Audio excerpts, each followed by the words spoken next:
Your life is a timeline. You can't Pause, but you can understand its shape.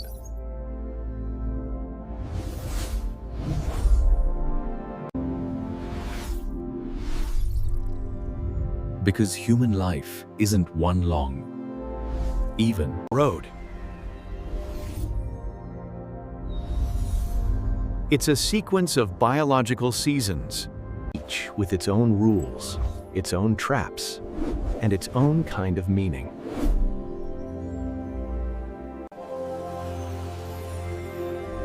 So let's travel from birth to death, not to feel small, to see what matters while you're here.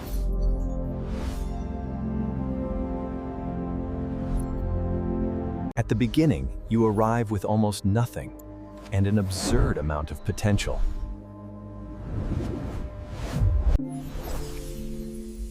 A newborn is not a tiny adult. It's a brain under construction. A body learning gravity. And a nervous system trying to decide if the world is safe.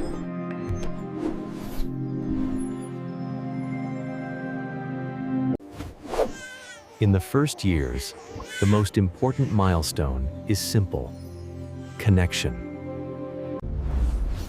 You don't survive because you are strong. You survive because someone returns when you cry. And that repeating pattern builds a deep prediction. I matter. The world responds. This is how a mind begins. Not with ideas, with trust.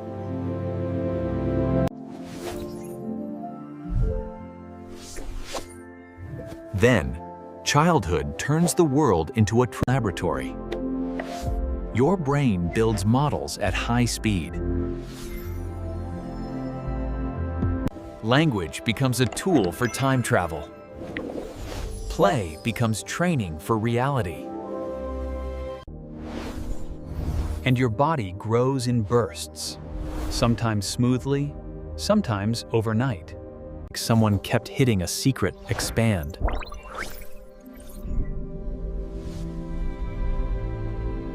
Button. Childhood feels long because everything is new.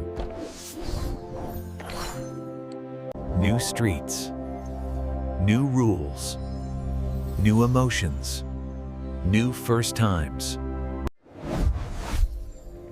Your memory pins down the days like bright stars. So years feel wide. Then adolescence arrives. And the timeline bends. Puberty is not just getting taller. It's a full system update. Hormones, sleep timing, reward circuits, and a partial brain that suddenly treats belonging like oxygen.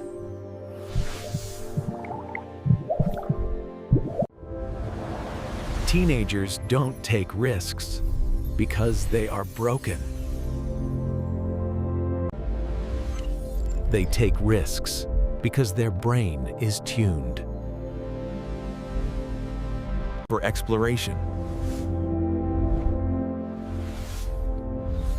Because the future is far away and the present is loud. This is the season of identity. Trying on selves like outfits. Searching for a shape that fits.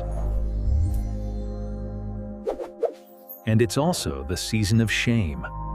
Because when belonging matters most, rejection feels like a threat to survival.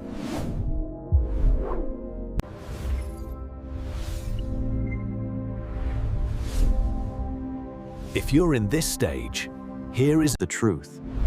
Your confusion is not failure. It is development.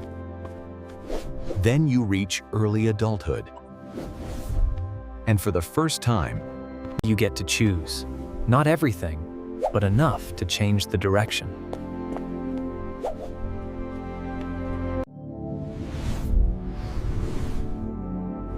This is the season of exits and entries. leaving home, entering work, entering love, entering responsibility. Your body is near its physical peak. Your Brain is still finishing its long wiring project.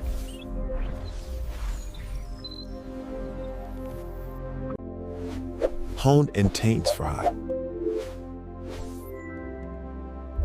And your life becomes a set of Repeating environments. The same commute. The same desk. Same screens. This is where time often starts to accelerate. Not because the clock changed, Because novelty decreases. Routine compresses memory. And compressed memory makes years feel thin. so the most important skill of adulthood It's not hustle. It's design. Designing your environment. designing your habits, designing your relationships, So that your days don't disappear without leaving evidence. Then, somewhere in the middle, you meet up.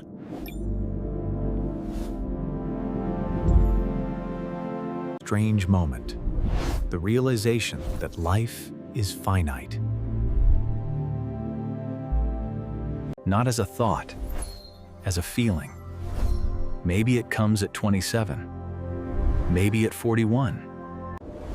Maybe after a funeral, a diagnosis, a breakup, a child being born, or a quiet morning where you notice the past has become heavier than the future. This is what people call midlife. But midlife is not a crisis by default. It is a reckoning with time. The question shifts from, what can I become? To, what is worth becoming now? And this is where meaning becomes practical. Meaning is not a slogan. Meaning is the reason you keep going.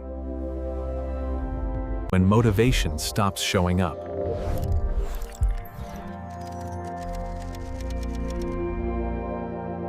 For many people, the second half of life is built on 3 pillars: connection, contribution, And acceptance.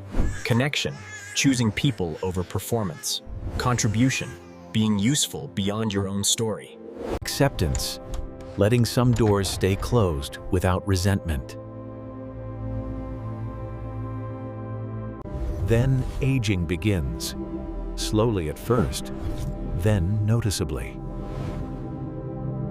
Your body changes its rules. Recovery takes longer. Sleep becomes lighter. Pain becomes more familiar. But aging is not only loss. Some minds become calmer. Some emotions soften. Some priorities become clearer. Because when time feels limited, you stop spending it on what doesn't feed you. In a strange way, mortality can sharpen life. And then, at the far end of the timeline, death appears. Not as a monster, but as a boundary. Biologically, death is a process. Systems fail. Oxygen drops, the brain's activity changes, and the body returns to chemistry. But psychologically, the death is also a mirror. It asks, what did you do with your attention? What did you build with your days? Who did you help become more alive? And here is the quiet twist. The meaning of your life is not hidden at the end. It's scattered through the middle. It's in ordinary choices, in repeated kindness, In the small habits that keep you human.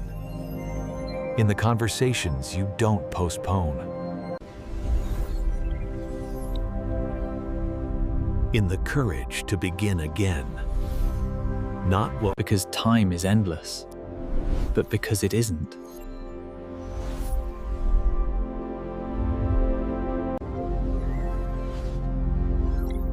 So if you want a life that Feels full, don't wait for a perfect chapter. plant memory pins. Do something unfamiliar each month. Create one ritual that protects your relationships. Build one habit that reduces suffering. Make one contribution that outlives your mood. And when you feel lost, remember this. You Are not supposed to control the whole timeline.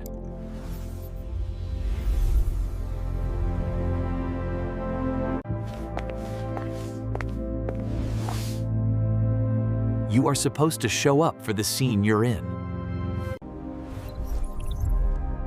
Because life is not measured in years. It's measured in moments that make you feel alive. If this helped you see your life more clearly, tap like.